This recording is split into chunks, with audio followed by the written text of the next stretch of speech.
Bonjour Violaine et merci de nous avoir rejoints pour parler des violences éducatives ordinaires. Et avant de nous lancer dans le sujet, nous aimerions déjà que tu puisses te présenter. Merci Christelle et merci à vous toutes de cette invitation. Je suis ravie de vous retrouver, même si c'est à travers des ordinateurs. Alors, me présenter aujourd'hui, ce que je fais aujourd'hui, je suis psychopraticienne, je suis formatrice en communication et en relations humaines et je suis conférencière. C'est vrai que le centre de mon travail, c'est vraiment cette question d'émotion, de relation et du coup de violence, puisque la violence fait partie de mes luttes quotidiennes. D'accord. J'ai d'autres cordes à mon arc qu'on verra peut-être au fil de la rencontre, puisqu'il y a beaucoup d'outils que j'utilise pour travailler sur ces sujets. Vous les voulez tous maintenant ou... Bah, vas-y, on peut t'écouter, oui. Tu es lancée. Mais en fait, ce qui m'a... Ça m'invite à aller sur ce qui m'a amené à avoir envie de travailler sur ces sujets. C'est-à-dire que vraiment, c'est un vieux combat en moi. Depuis, je dirais que je suis minuscule parce que la première conscience que j'ai que ce monde il est bizarre, je dois avoir 5-6 ans. Je me dis, mais c'est bizarre ce monde et les adultes que je vois autour de moi, ça ne peut pas être ça être un papa, ça ne peut pas être ça être une maman. Donc évidemment, mes parents, en commençant par mes parents, mais aussi les autres que je voyais autour. Il y avait un truc au fond de mon ventre vraiment et de mon cœur, une conviction profonde que ça ne pouvait pas être ça, éduquer et être en relation avec des enfants. Donc, je ne saurais pas vous dire d'où ça vient. C'est quelque chose d'assez mystérieux pour moi encore aujourd'hui. Et ça m'a amené, enfant, à beaucoup me battre. Alors, j'ai lutté contre les violences plus tard, mais enfant, je me suis énormément battue physiquement, toujours pour protéger quelqu'un. Je ne me suis jamais battue pour attaquer quelqu'un, mais toujours quand je ne pouvais pas supporter, c'était intrinsèque, de voir quelqu'un qui était malmené. Donc, je me suis battue avant de savoir faire autrement avec des mots, avec de l'interposition. Et je continue aujourd'hui aussi adulte, c'est-à-dire que chaque fois que j'entends quelque chose qui se passe autour de moi qui peut être source de violence ou être une violence déjà qui a démarré, j'ai besoin de m'interposer. Je ne peux pas faire autrement, je ne peux pas laisser faire qu'on embête quelqu'un sous mes yeux.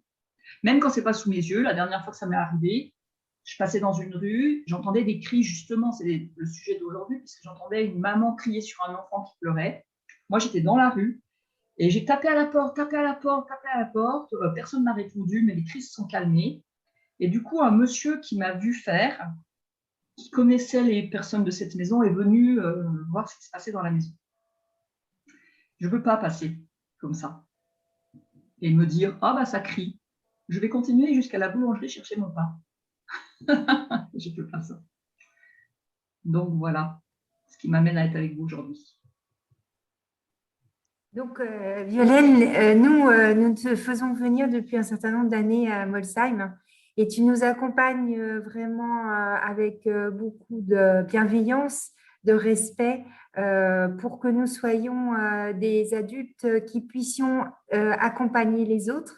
Les autres, ce sont les parents et les professionnels. Ton travail nous touche depuis longtemps parce que cette question de violence éducative ordinaire, finalement, tu la travailles aussi au travers de l'adulte pour qu'il comprenne d'où ça vient. Est-ce que tu peux expliquer un petit peu ce travail-là que tu fais avec les adultes? Alors, je vais commencer par le travail que j'ai fait avec les enfants, si tu veux bien, Sandrine, parce que c'est ce qui m'a amenée aux adultes.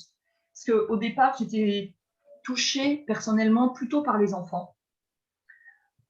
Bon, comme la plupart des personnes qui font ce genre de métier, à travers ce métier, on cherche la réparation de l'enfant que nous avons été nous-mêmes face aux violences éducatives ordinaires qui sont de toute proportion possible, en fait.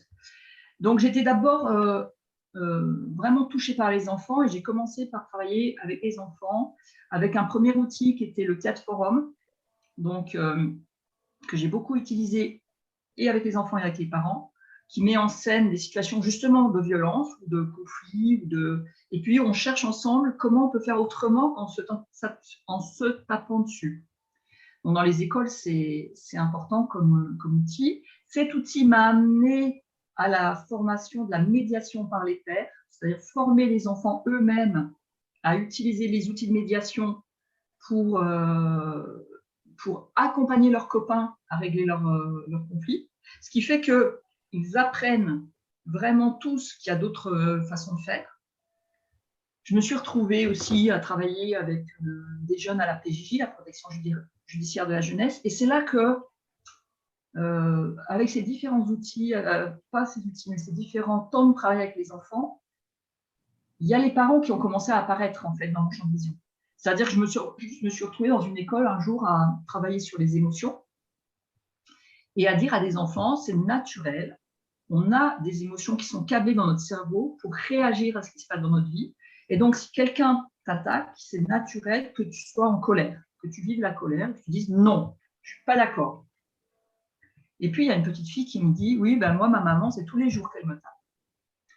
Et ça m'a fait vraiment comme une ampoule. Je me suis dit, mince, mais en fait, je suis en train de dire à une petite fille d'école primaire que c'est naturel qu'elle soit en colère si on la tape, sauf que dans son quotidien, à elle est tapée. Donc, si elle va dire à sa maman maintenant qu'elle est en colère quand elle est tapée, elle va être tapée encore plus. Et c'est vraiment ce qui m'a donné l'accès, en fait, et l'envie d'aller travailler avec les parents. De me dire que je ne pourrais pas sauver, et j'ai été obligée de lâcher la croyance que je pouvais sauver tous les enfants de la Terre.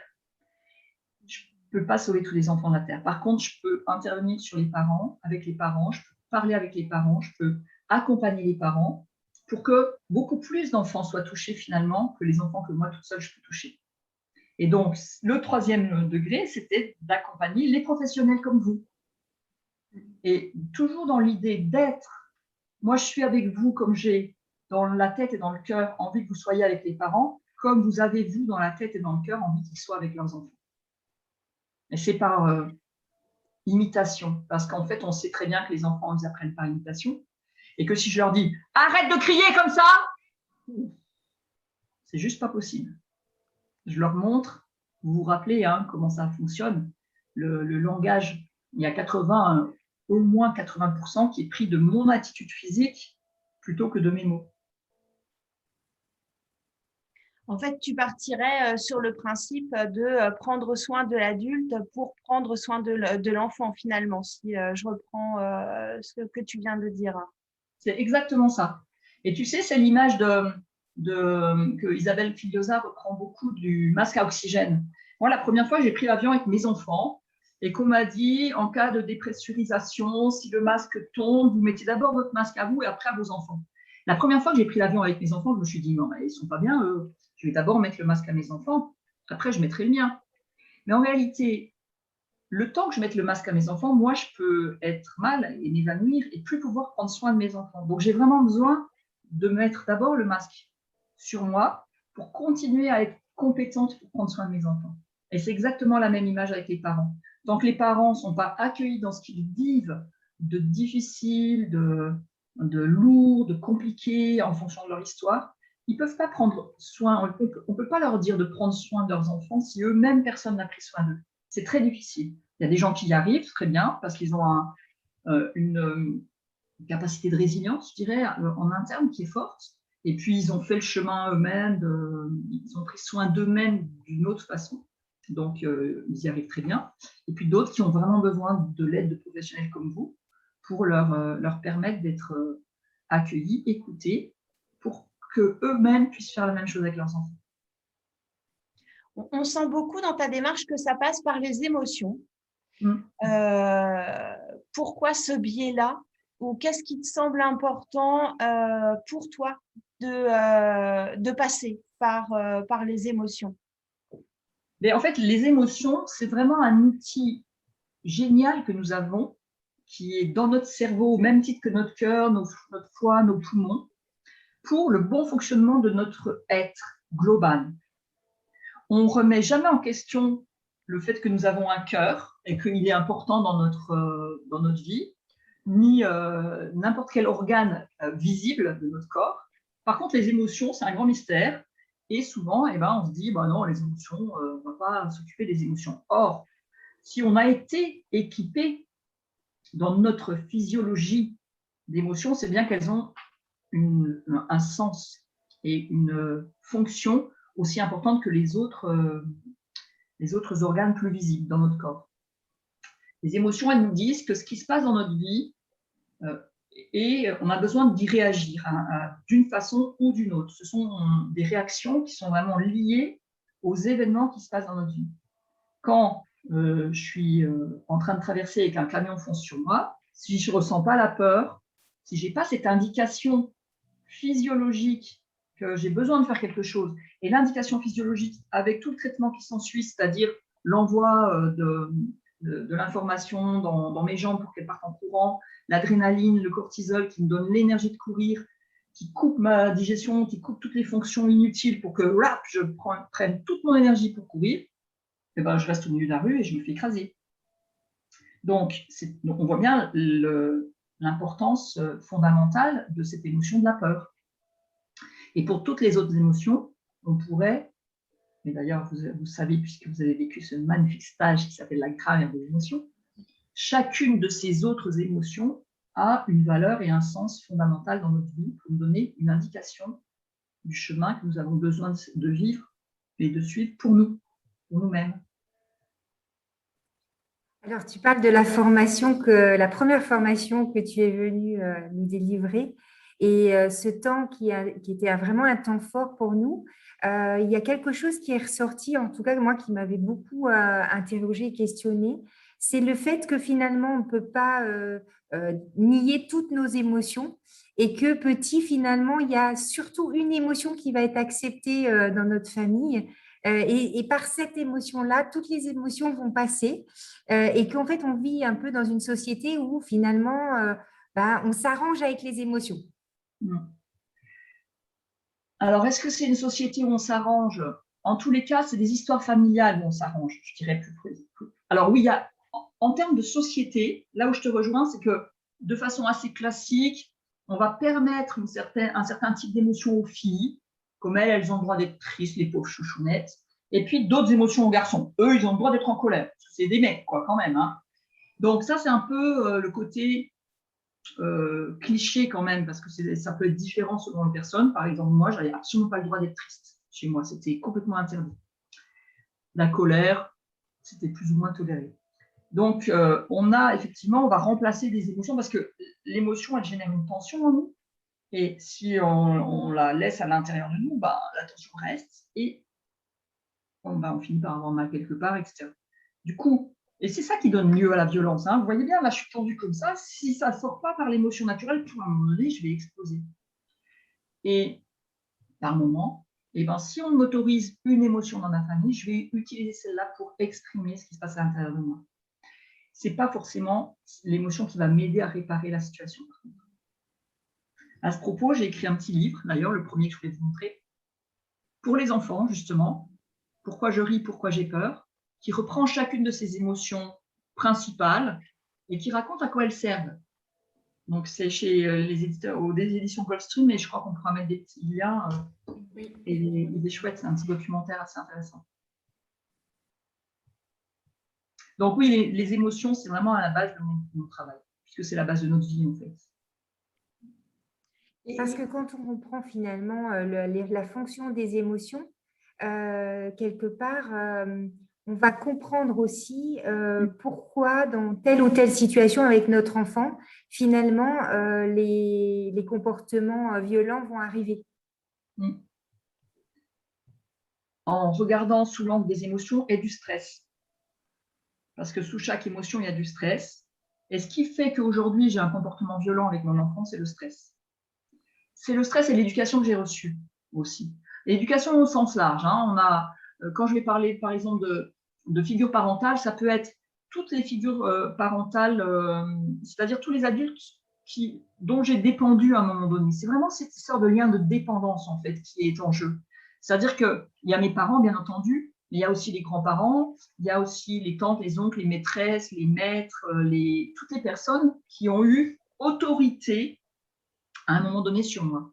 Ces personnes-là, si elles n'ont pas travaillé sur justement qu'est-ce qui les stresse, qu'est-ce qui les fait exploser, qu'est-ce que c'était leur éducation, qu'est-ce qu'elles ont envie de garder, ce qu'elles n'ont pas envie de garder, elles vont à un certain moment reproduire des comportements soit identiques, soit contre, complètement opposés de ce qu'elles ont vécu.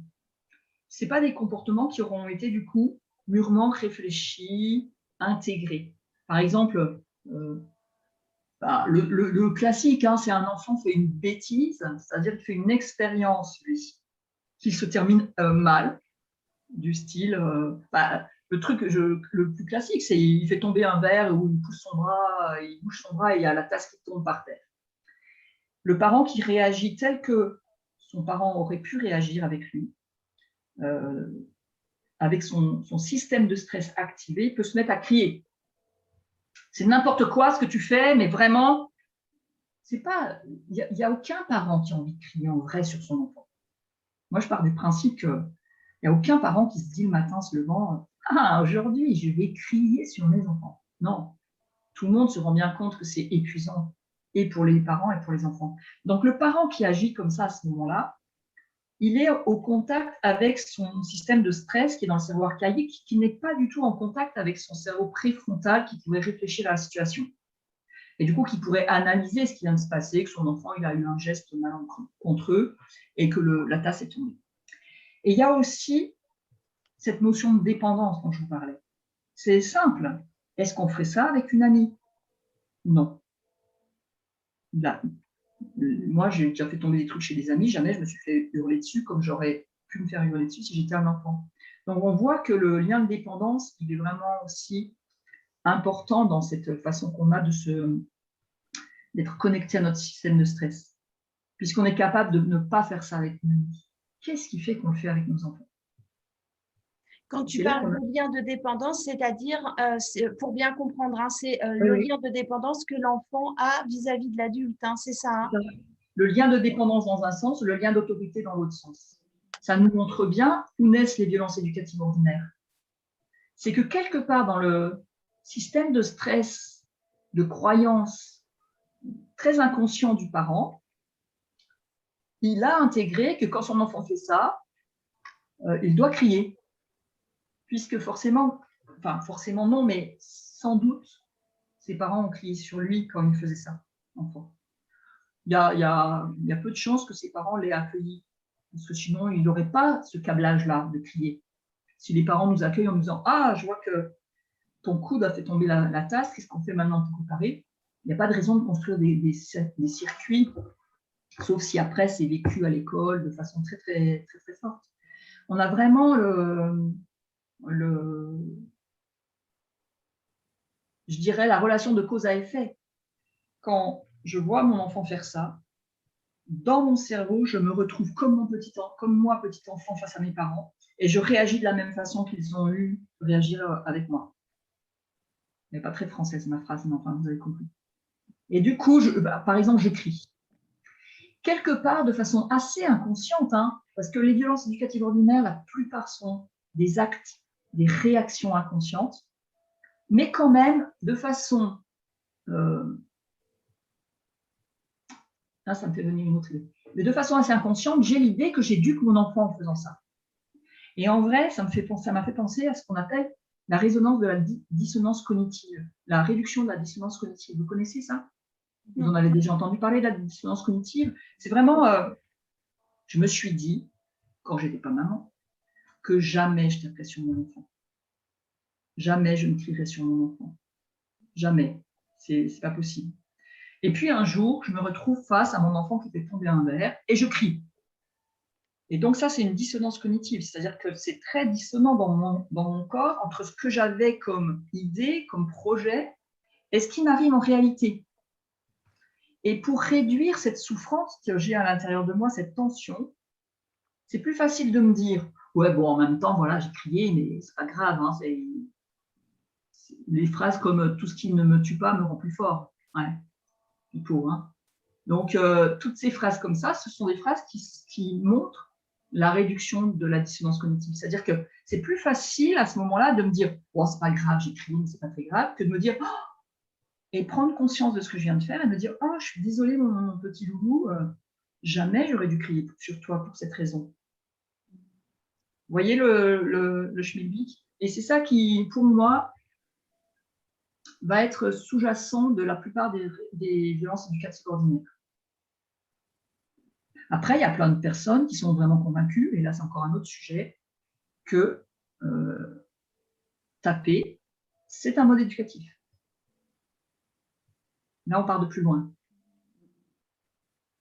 C'est des personnes souvent qui disent « Oui, ben, moi j'ai pris des coups, et heureusement, sinon je ne serais pas la personne que je suis devenue. » Avec des personnes qui sont convaincues de ça, on peut imaginer l'histoire d'enfance et se dire qu'on aura besoin de plus de temps en fait pour arriver à toucher le petit enfant qui lui forcément a souffert de ça.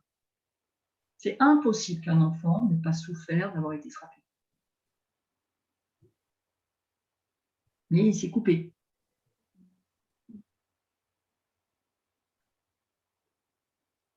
Ça vous laisse pantoise. Oui, parce qu'en fait, se couper des émotions, en fait, c'est un petit peu le travail de cette éducation, c'est que ça va couper l'enfant de son émotionnel. Et souvent, moi, j'entends des adultes qui sont un petit peu perdus, surtout en plus en ce moment, en se disant, mais qu'est-ce que je veux? Quel est le vrai sens de ma vie? Jusque-là, quelle personne j'ai été et qu'est-ce que j'aimerais être? Et effectivement, ça a un lien finalement avec cette émotion qu'on n'a pas su dire et cet individu qu'on n'a pas su mettre devant soi finalement. Et ce travail, toi, tu le fais avec les adultes. C'est-à-dire que tu permets aux adultes de retrouver finalement qui ils sont. Et je trouve ça très beau en fait. Est-ce que tu peux parler un petit peu de ce que tu fais avec les adultes? Avec les adultes, je fais déjà je suis psychopraticienne, donc je reçois les personnes en individuel quand ils ont des difficultés, rencontrent des difficultés dans leur vie. Et ce qui me passionne particulièrement, c'est le travail de groupe que je fais, par exemple, le travail que je fais avec vous, de formation. Bon, j'ai globalisé avec relations humaines parce que je ne savais pas trop comment expliquer tous les tenants et les aboutissants de mon travail.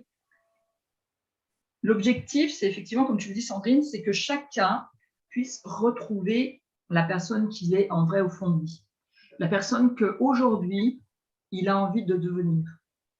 Parce que personne en vrai au fond de lui, j'en sais rien en vrai, parce que cette même personne née dans un autre environnement serait une autre personne. Donc, mais en tous les cas, aujourd'hui, si je m'arrête sur ma vie, qu'est-ce que je veux être? Qui je veux être? Qu'est-ce que je veux faire de ma vie?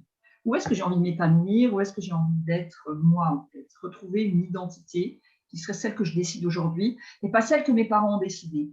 Comme tu le disais, quand on nie les émotions, on me dit, non, mais tu ne vas pas avoir peur d'une petite fourmi, ne te mets pas en colère pour si peu, pleure pas comme une fille.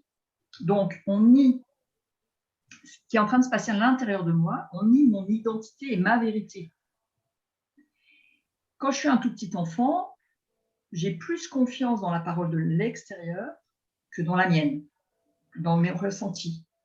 La confiance, elle va venir de ce que l'extérieur me montre que je vais pouvoir intégrer à l'intérieur.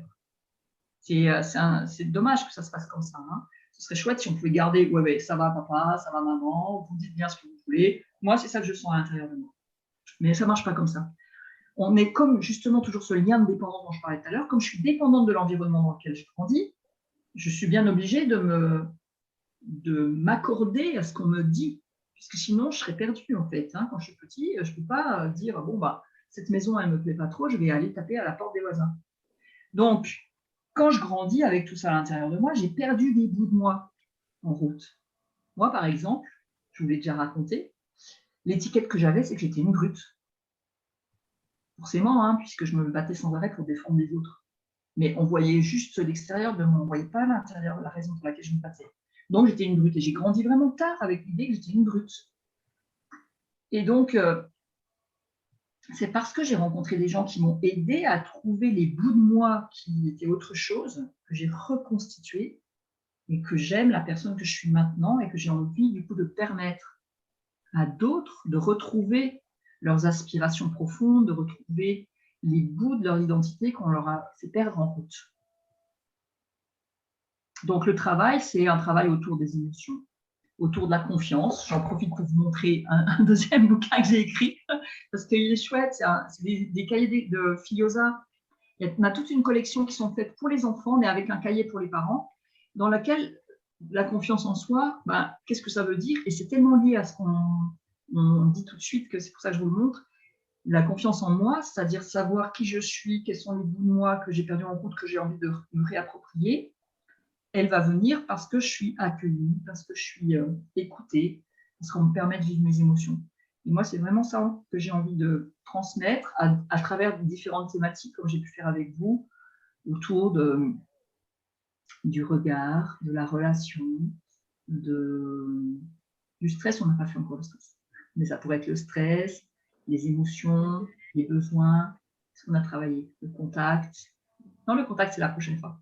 Qu'est-ce qu'on a travaillé, nous, encore? Les conflits. Les conflits, bien sûr. Hein. Puis, hop, j'en profite, je continue à faire la petite pub. Le troisième livre, c'est vraiment, on se dispute, on se réconcilie. Comment les enfants peuvent apprendre à gérer leurs conflits autrement? Et puis, le quatrième qui est en route, là, qui sort en mai, c'est sur le harcèlement à l'école, justement. Donc, avec les adultes, j'adore faire ça parce que j'aime voir la lumière qui s'allume dans les yeux quand chacun récupère un petit bout de lui. Donc, j'interviens comme ça sur des stages avec des thématiques. Je suis aussi formatrice dans les écoles de coaching parental. Donc, 2 écoles qui forment des futurs coachs parentaux, donc à devenir des êtres qui vont accompagner des parents. Donc, est-ce que ça voudrait dire, Violaine, que quand on devient parent, on a besoin aussi d'être accompagné? Mais pas tous. Il y a des parents qui s'en sortent très, très bien parce que j'ai eu un petit message qui est arrivé de Zoom, ça m'a perturbée. Il y a des parents qui s'en sortent très bien parce qu'on n'a pas tous vécu des drames non plus étant enfants. Hein. Donc, il y a des parents qui s'en sortent parce que les parents qu'ils ont eus étaient suffisamment adaptés. Les parents parfaits, on sait très bien, ça n'existe pas. Les seuls parents parfaits qui existent, c'est ceux qui n'ont pas d'enfants. Donc, c'est dans le rêve de notre parentalité, on est parfait. Dès qu'on a des enfants, il y a tellement de choses qui se réveillent qu'on ne peut pas être parfait. Et puis, ce n'est pas utile. On reste des humains et nos enfants, ils ont besoin aussi des fois d'apprendre que s'ils étaient élevés dans une famille parfaite, si ça existait, ce serait un choc pour eux de sortir de leur famille pour aller se frotter au monde. Alors, c'est important qu'ils apprennent que les parents, comme tout adulte, comme tout être, peuvent se tromper, peuvent faire des bêtises eux aussi, à partir du moment où on va réparer. Mais il y a beaucoup de parents qui, effectivement, auraient besoin d'un accompagnement plus fourni parce qu'on a besoin d'informations. On a besoin de savoir que par exemple, taper un enfant qui vient de nous faire peur, ou bien d'avoir peur d'une situation de notre enfant. Vous savez, quand il commence à grimper partout, là, il grimpe sur le haut du placard, et nous, on a tellement peur que quand on le récupère, on lui colle une fessée. Si on n'apprend pas que ça, c'est notre système de stress qui nous met à l'action, on peut continuer à penser que c'est éducatif pour pas que l'enfant continue à monter là-haut.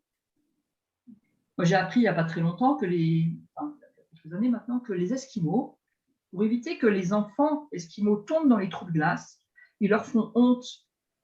Donc, ils les amènent près d'un trou de glace et puis tout le village se moque de l'enfant, lui fait vraiment vivre la honte.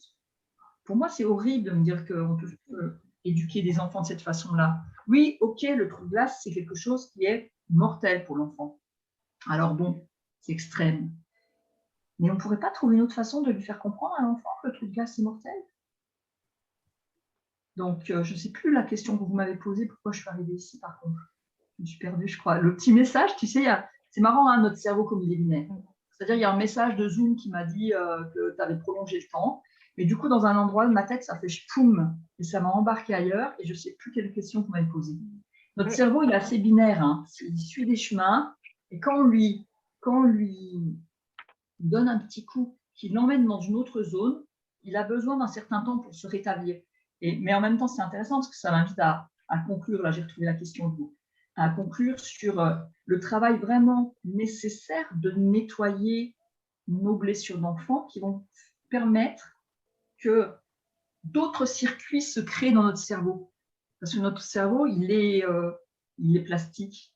Donc, on peut transformer nos histoires d'enfance et on peut créer de nouveaux circuits qui vont faire que la prochaine fois que je trouverai mon enfant en haut de l'étagère, je dirai « Waouh, mais comment es-tu monté jusque là-haut ?» Alors moi, j'avoue que j'ai peur, hein, parce que là, je sens que tu es vraiment haut, j'ai vraiment peur à l'intérieur de moi. Mais par contre, en même temps, je suis admirative que tu sois là-haut. Mais comment tu vas redescendre maintenant? Et que ce soit une expérience qui construise quelque chose pour l'enfant, et puis qui lui fasse comprendre que des fois, il fait des choses.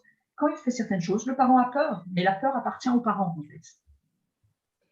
Tu as dit quelque chose de très intéressant tout à l'heure par rapport aux parents qui seraient parfaits, ça n'existe pas. Et puis d'ailleurs, si les parents étaient parfaits, l'enfant aurait du mal à s'adapter socialement. Et alors, j'ai une question par rapport à ça, parce que souvent, quand peut-être en tant qu'adulte, on choisit ce chemin de l'éducation bienveillante, positive, on l'appellera comme on veut. Souvent, on entend aussi, oui, mais toi, tu vas faire ça avec ton enfant à la maison, mais quand il va sortir, ça va être terrible. Donc, il ne sera pas adapté. Qu'est-ce que tu dis de ça, toi? Mais parce que moi, je te disais ça dans le cas où les parents seraient parfaits. C'est-à-dire que l'enfant, à aucun moment, n'est confronté à une défaillance de l'être humain. Et comme ça n'existe pas, dans tout ce qu'on développe en parentalité, comme tu dis, appelons-la comme on veut, bienveillante, positive, empathique, le sujet n'est pas de ne pas faire d'erreur avec l'enfant. Le sujet est de reconnaître quand on a fait une erreur, quand on a glissé sur un terrain dangereux, quand on a commis une violence éducative ordinaire, parce que, à part Auréane ici, qui n'est pas encore maman, je pense que chacune d'entre nous, on a pu en commettre à des moments, puisque voilà, ça nous dépasse selon l'histoire qu'on a vécue. Et puis ça peut être juste d'avoir crié, hein, d'avoir dit non, mais fiche-moi la paix, je ne veux plus te voir. On peut le ranger dans les... Et c'est naturel, je veux dire, on ne peut pas être tout le temps au top de l'accueillir, d'être tranquille à l'intérieur de nous, etc. Et donc l'enfant, ce qui va lui permettre de construire et de grandir, c'est qu'on va revenir vers lui et lui dire, tu sais, tout à l'heure, j'ai dit ça, j'ai fait ça, je me suis moquée, ou j'ai crié, ou même j'ai tapé sur la table, et ce n'était pas adapté. Voilà ce qui s'est passé en moi. Et donc, l'enfant, il construit que l'autre peut aussi avoir des réactions, parce que c'est comme ça. Mais il construit aussi que en lui-même, il peut faire confiance à ce qu'il ressent. Et donc, on a besoin de leur apprendre tout ça, parce qu'effectivement, dans le monde général, ils vont plus souvent avoir affaire, et moi, pour avoir traîné mes guêtres des années durant dans les écoles, je suis un peu désespérée de l'état de l'école en France. Alors, j'ai rencontré des instituteurs et des institutrices fabuleux et fabuleuses, et vraiment, je les remercie du plus profond de mon cœur, mais j'en ai rencontré tellement d'autres qui étaient dans la violence. L'enfant qui a grandi dans un monde sans violence éducative ordinaire trop importante, il sait que ça peut exister à l'extérieur, et il a des outils en interne pour ne pas se sentir complètement humilié, atteint. Il sait qu'il pourra en parler avec ses parents, il sait qu'il va pouvoir nettoyer après. Donc, il est moins armé, mais il est beaucoup plus outillé. Vous voyez la nuance que je fais? C'est-à-dire qu'effectivement, est-ce qu'on veut en faire des combattants, nos enfants, ou on veut en faire des cultivateurs de la paix? C'est beau, c'est bien. Par rapport à tout ce que tu dis, hein, moi je sens que finalement les enfants viennent réveiller des choses hein, chez les parents, chez les adultes. Qu'est-ce que tu nous inviterais en tant que professionnel, en tant que parent aussi, à mettre en place comment on pourrait sensibiliser notre entourage par rapport aux violences éducatives ordinaires ou par rapport à des outils qu'on pourrait avoir quand on sent qu'on peut basculer ou à des personnes qui ne voient pas en quoi il y a violence? Alors, c'est différentes questions. Pour sensibiliser, je pense qu'on a besoin de continuer à en parler comme vous le faites. Mais vraiment, merci de ça. Et puis, par exemple, j'avais en tête faire un brainstorming avec un groupe de parents en accueillant tout. C'est-à-dire que même la personne qui dit comment ça, taper c'est de la violence, on accueille. C'est-à-dire qu'à chaque fois qu'on veut toucher quelqu'un qui n'est pas vraiment conscient de ce que c'est qu'une violence, on a besoin de le faire avec beaucoup de douceur, de tendresse, d'empathie. Parce que quelqu'un qui n'est pas conscient que taper un enfant, c'est de la violence, je dirais, je n'ai pas fait d'études, hein, mais je dirais à 99,9% des cas, c'est un enfant terrorisé à l'intérieur de lui qui a été frappé et qui a subi des violences éducatives pas très ordinaires sans doute quand il était enfant. Parce que sinon, ce n'est pas possible de concevoir dans un cerveau d'adulte normalement constitué que frapper un enfant, ce n'est pas de la violence. En France, d'ailleurs, on résiste, c'est hallucinant. Hein, ça croire que nos dirigeants, là, c'est tous des enfants battus. Quoi, hein, parce que franchement, pour qu'ils aient aussi peu de conscience de ça, moi, ça me met presque en colère, en fait. Mais bon, il y a certains avec qui j'arrive à avoir de l'empathie, d'autres un peu moins. C'est-à-dire que vraiment, on a besoin, nous, d'accueillir chez ce parent qui ne serait pas conscient l'enfant qui est à l'intérieur de lui, l'enfant qui l'a été plutôt, puisqu'il n'est plus vraiment à l'intérieur de lui, mais l'enfant qui l'a été et qui a été sans doute malmené. Et c'est parce qu'on va l'accueillir, cet enfant, et encore l'accueillir, qu'un jour il pourra prendre la mesure de ce qu'il a vécu. Donc ça, c'est pour les personnes qui ne sont pas conscientes. Pour sensibiliser notre environnement, moi, il y a cette phrase dont je parlais avec Sandrine hier, que j'adore, c'est frapper un adulte, c'est une agression, frapper un enfant, un animal, c'est de la cruauté, frapper un enfant, c'est de l'éducation. Ça sert de base à une conférence, un échange dans un groupe d'adultes. C'est ça qui va nous permettre de toucher. Comment c'est possible qu'on continue à penser ça, que frapper un enfant, c'est de l'éducation, alors que frapper un adulte, c'est de la violence, que frapper un animal, c'est de la cruauté. Ça veut dire qu'on a plus d'empathie pour un animal que pour un enfant. On a vraiment besoin de poser ça et de le poser comme sujet de discussion. Après, les outils, quand je suis parent et que je me rends compte que je vais monter, c'est vraiment les outils de gestion du stress. Donc, on a besoin de faire des ateliers pour travailler sur ces outils-là. Il y en a un très simple, c'est je bois un verre d'eau. Pendant que je bois un verre d'eau, déjà, ça prend un peu de temps. Ça reconstitue mon capital eau, qui peut être en perte quand je commence à être stressée. Et ça me permet de faire un pas de côté, parce que je n'ai pas tout le temps le verre d'eau sur la table prévu. Donc, je vais me lever quand je sens, hein, ça veut dire que j'ai déjà conscience que je peux être dans cet état et puis exploser. Quand je sens que ça monte, je n'attends pas que ce soit trop fort. Dès que je sens que je commence à m'agacer, je vais chercher un verre d'eau, je vais boire, je vais respirer, je vais regarder une plante verte, je vais prendre quelque chose qui me fait du bien dans les mains, par exemple, pour me faire un câlin. Je vais faire quelque chose pour prendre soin de moi. Et tous les outils de gestion du stress, la respiration, qu'on a besoin d'entraîner dans les moments de calme. Parce que ce n'est pas quand je commence à être stressée que je vais me dire « Attends, je vais respirer maintenant ». Parce que je suis déjà coincée. Quand je suis stressée, ma respiration, elle est coincée au niveau de mon plexus, ici. Donc, si vous ne voyez pas, mais elle est haute comme ça.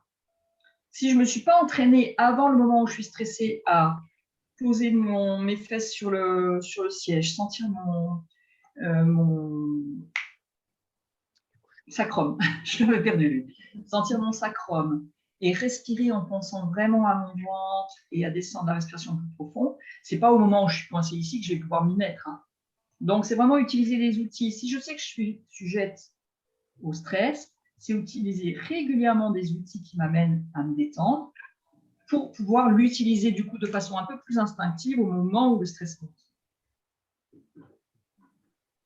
Il y a des points... des points sur le corps, mais rien que de se masser sans chercher forcément les points si on ne les connaît pas, rien que se masser les mains, se donner du contact, ça me donne du contact. Et le contact, ça fait quoi? Ocytocine, bien sûr. Et l'ocytocine, c'est quoi? L'ocytocine, c'est l'hormone qui va venir calmer le stress. Donc, j'ai besoin aussi de provoquer une montée d'ocytocine. Je peux la provoquer en me donnant du contact. Alors, c'est vrai que si j'ai un autre adulte à côté de moi qui peut venir me donner du contact, c'est encore mieux. Donc, c'est comment dans les couples, on va pouvoir... Ouais, super. Comment dans les couples, on va pouvoir parler de ça et se dire à l'avance, si tu me vois monter, viens me toucher, parce que le fait que tu vas me toucher pendant un certain temps, ça va me déclencher de l'ocytocine et ça va calmer mon stress. Ça peut être aussi des discussions de couple et des organisations à deux de comment on fait. Pour les parents qui sont seuls, soit monoparentaux, soit parce qu'ils sont seuls au moment où la crise arrive, c'est vraiment d'avoir expérimenté ce genre d'outils qui va leur permettre de les avoir accessibles au moment de la crise. Parce que c'est ça qu'on va faire avec l'enfant ensuite. Et c'est ça qui est génial, c'est la magie de l'ocytocine. C'est-à-dire que si moi j'arrive à me calmer mon stress, à respirer, à me dire, ok, attends, c'est pas mon histoire d'enfant, c'est là, je vais mettre de côté, j'irai la regarder plus tard. Je suis dans mon adulte en lien avec mon enfant. Et bien du coup, je vais pouvoir aller donner du contact à mon enfant qui est en train de faire quelque chose, qui est en stress, et qui lui a ce même besoin de déclencher l'ocytocine dans son cerveau pour pouvoir calmer l'adrénaline et le cortisol. Donc c'est vraiment un cercle vertueux. Contrairement aux violences éducatives ordinaires, qui sont des cercles vicieux, puisque plus je crie, plus mon enfant est terrorisé, plus il va avoir des comportements qui vont m'énerver, plus je crie, etc. Et ça alimente. Donc, alimentons plutôt le cercle vertueux. C'est des choix pour moi. Alors, choix, ça peut sembler un peu violent, justement. C'est un choix à partir du moment où on commence à en être conscient. Tant qu'on n'en est pas conscient d'avoir besoin d'être accompagné avec beaucoup de tendresse, je vous disais, hein, beaucoup de tendresse, beaucoup de douceur, beaucoup d'empathie. Et si je peux me permettre, il y a une chose que j'aime bien, c'est les fonctions parentales. Quelles sont les fonctions parentales? C'est un travail qui a été fait de l'intégration du travail de plusieurs chercheurs sur les fonctions parentales, dont Richard Erskine, qui a mis au point la psychothérapie intégrative. Les fonctions parentales, elles sont de trois ordres. La première, c'est la sécurité. Ça, on le sait, on a à apporter la sécurité à notre enfant, puisqu'il est complètement dépendant de nous quand il naît. Ben, c'est notre comportement qui le met en sécurité. La deuxième, et quand l'enfant est en sécurité, et ça fait partie de l'attachement, hein. L'attachement, il y a une grande partie dans la théorie de l'attachement, c'est mettre mon enfant en sécurité. Et puis, il y a une dimension affective, sécurité affective. Ensuite, quand il est en sécurité, je peux porter sa vie, c'est-à-dire porter sa vie pour qu'il puisse, lui, grandir et expérimenter son corps, expérimenter le monde autour de lui, aller explorer, etc. Ça, c'est vraiment notre deuxième fonction. Et la troisième que j'aime particulièrement, c'est qu'en le protégeant et en le portant, je prends du plaisir. Et quand je prends du plaisir à faire ça, l'enfant, il intègre dans son corps que la vie, c'est plaisant. Et que du coup, c'est chouette d'aller explorer. Et ça, c'est une fonction parentale qui est assez peu connue. C'est le travail d'intégration de ma formatrice Karine Nekossi, qui a porté en plus cette histoire de plaisir, mais n'empêche que ce plaisir, c'est vraiment ce qui fait que à l'intérieur de moi, je me sens OK quand je suis un petit enfant, que je vois que mon parent, il me protégera. Quoi qu'il advienne, je pourrais trouver des gens pour me protéger si je suis en danger. Il me porte.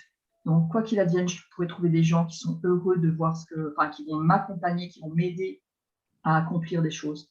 Et il prend plaisir. Et donc, quoi qu'il advienne dans ma vie, je trouverai des gens qui se réjouissent pour moi et avec moi. Et là, je suis heureuse. Alors, Violaine, c'est très beau ce que tu dis et ça nous touche beaucoup. Si toi, tu avais un pouvoir magique là, aujourd'hui, qu'est-ce que tu changerais? Il y a beaucoup de choses que j'aimerais changer avec un pouvoir magique. Quand j'étais toute petite, vous savez, on lit des livres de magie, là, les contes, là où on nous dit, voilà, tu as un génie, tu as 3 vœux, qu'est-ce que tu choisis? Je me suis souvent posé cette question. Et ma première réponse, et la seule d'ailleurs que j'ai jamais trouvée, c'est je voudrais parler toutes les langues de la Terre. Et je ne comprenais pas pourquoi j'avais ça en moi quand j'étais enfant. Hein. Ce n'était pas du tout des trucs d'enfant, hein. C'était parler toutes les langues de la Terre. Et en fait, je sais pourquoi. Parce que je veux pouvoir toucher le cœur de tous les êtres de la Terre. Donc, ce que je voudrais changer, c'est vraiment que chaque être humain, petit, grand, vieux, riche, pauvre, puisse vivre sans violence. C'est vraiment mon combat, mon combat. Là, c'est marrant parce que je dis combat. Et oui, parce que ça reste un peu un combat. En tous les cas, ma motivation profonde, ce serait que chaque être humain puisse vivre sans violence. Ça ferait des enfants qui grandiraient dans un monde beaucoup plus tranquille. Alors, c'est de l'utopie, parce que, évidemment, de mon vivant, je ne verrai pas un monde en paix, j'y crois pas trop. Par contre, je crois que de mon vivant, je peux semer des milliards de graines de paix et de non-violence. Donc, je continue. Mais merci Violaine, merci d'avoir été avec nous. Toi qui es dans le sud, c'est aussi ça, hein, le miracle de la visio. C'est de pouvoir, même si on ne peut pas se toucher, être ensemble. Merci à toi. Merci de votre invitation et merci de la passion qui vous anime dans tous ces sujets. Moi, j'ai vraiment un grand plaisir à être avec vous, vraiment. C'est mon cadeau de l'année. Et là, tu nous fais un magnifique cadeau. Merci, merci beaucoup. Merci. À bientôt. Au revoir. À bientôt.